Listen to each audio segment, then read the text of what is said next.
जरा साइड कंठे यस्य विराजते हि गरलं गंगाजलं मस्तके वामांगे गिरिराज राजतनया जाया भवानी सती नंदी स्कंद गणादिनाथ सहित श्री केदारनाथ प्रभु केदारांचल संस्थितो हि सततम कुर्या सदा मंगलम। पूर्व परंपरा के अनुसार 12 ज्योतिर्लिंग में केदारनाथ एक ज्योतिर्लिंग है।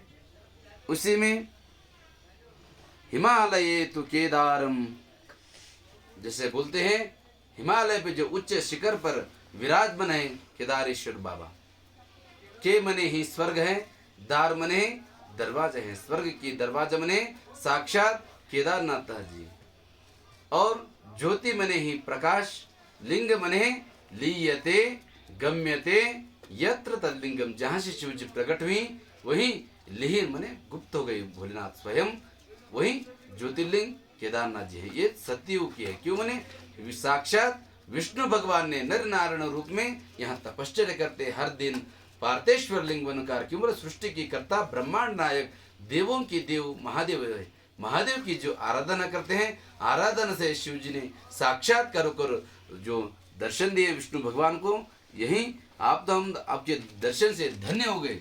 लेकिन इस विश्व की जीवात्माओं के लिए, विश्व के कल्याण के लिए आप यहीं स्थापित हो जाओ, यहीं विराजमान हो जाओ। तो ज्योतिर्लिंग के स्वरूप में यहीं विराजमान हो गए, यहीं विराजमान हो गए। इसलिए यही केदारनाथ ज्योतिर्लिंग से विराजमान है यहाँ केदारेश्वर महादेव। ये सत्ययुग के है। लेकिन द्वापर युग में महाभारत युद्ध के बाद पंच पांडवों को ब्रह्म हत्या, गुरु हत्या, गोत्र हत्या का श्राप लगते हैं। श्राप विमोचन के लिए तो हिमालय पे आते हैं पंच पांडवों ने। लेकिन भोलेनाथ एक जगह पे दर्शन न देते हुए अलग अलग जगहों पे अलग अलग शक्ति स्वरूप से जो दर्शन दिए वही पंच केदार से कहलाते हैं। केदारेश्वर ने साक्षात काशी विश्वनाथ से भोलेनाथ उत्तर काशी आते हैं, उत्तर काशी से गुप्त काशी आते हैं, गुप्त काशी में भोलेनाथ गुप्त होकर आगे हिमालय पे चल पड़ते हैं। यहाँ आकर भोलेनाथ पशु की रूप धारण कर लेते हैं। इसलिए तो पशुओं के नाथ पशुपतिनाथ, जो भोलेनाथ का जो नाम है पशुपतिनाथ, कि वो तो भोलेनाथ स्वयं पशु की रूप धारण कर लेते हैं इस हिमालय पे। लेकिन पंच पांडवों को पता चलाना बहुत मुश्किल हो जाते। जो अंतर्यामी थे वो बहुत बुद्धिशाली बलशाली थे पंच पांडव, भीम भी जो वो, लेकिन पता चलना बहुत मुश्किल हो जाता। लेकिन तब मेरु सुमेर पर्वत के ऊपर खड़े होकर सभी पशुओं को नीचे से भगा देते। लेकिन सब भागते, लेकिन देवों की देव महादेव अलग रास्ते से भागने लगते हैं। तब पंच पांडवों को पता चल जाते हैं वही स्वयंभू भोलेनाथ है। जरूर पकड़ना। क्यों बोलते दर्शन स्पर्शनश्चैव कार्यम अंतर बहिर्क्रमा। जब तक भोलेनाथ के दर्शन नहीं हो पाते थे तब तक उनका जीवन मुक्त नहीं होते थे, जो पापों से मुक्ति नहीं मिलते थे। इसलिए भोलेनाथ के दर्शन के लिए वही स्वयं भोलेनाथ बोलकर पीछे जाकर पकड़ने जाते। तब तक भोलेनाथ मुखभाग जमीन में डाल देते। जिस भूमि को जो कहते हैं दलदल कहते हैं, महादेव की शक्ति के सामने कुछ नहीं है। जो मुखभाग अंदर जमीन में जो छिप जाते हैं, अग्रभाग पशुपतिनाथ नेपाल। क्यों मैंने पशुओं के रूप में आए थे बोलकर भोलेनाथ के नाम ही पशुओं की नाथ पशुपतिनाथ। पशुपतिनाथ वो नेपाल में मुखभाग दर्शन है। और यहाँ जो शेष भाग बच गया पृष्ठ माने बैक साइड की जो विभाग रहते हैं, भाग रहते हैं, वो पृष्ठ भाग के स्वरूप में लिंगमय हो गए शिव जी ने।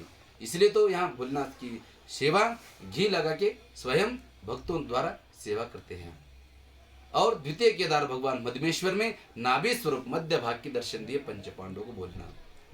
तृतीय तुंगनाथ में हृदय और भावु के दर्शन, रुद्रनाथ में नेत्र मुखमंडल, कल्पेश्वर में जटा, केदारम मध्यमम तुंगम तथा रुद्रालयम प्रियम कल्पकम च महादेवी सर्व पाप प्रणाशन। जिन्होंने पांचों क्षेत्रों की स्मरण पूजन करते हैं जीवन धन्य हो जाते हैं। इसलिए तो कहते हैं अन्य क्षेत्रे कृतम पापम केदार क्षेत्र विनिश्यते, केदार क्षेत्र कृतम पापम वज्रलीपो भविष्यते। जो इस जीवात्मा में अन्यत्र जो जगह किए हुआ सारे अनजान अनजान में जो भी कृत्य करते हैं, जो भी पाप होते हैं, इसे पवित्र क्षेत्र में आकर दर्शन स्पर्शन मात्र से सारे पापों से मुक्ति मिलते हैं, जीवन धन्य हो जाते हैं। मुक्ति मुक्ति मने मरना ही नहीं, सारे संसार के बंधन को दूर कर कर भोलेनाथ की स्मरण ध्यान दर्शन करना, ये इस जीवात्मा की मुक्ति है।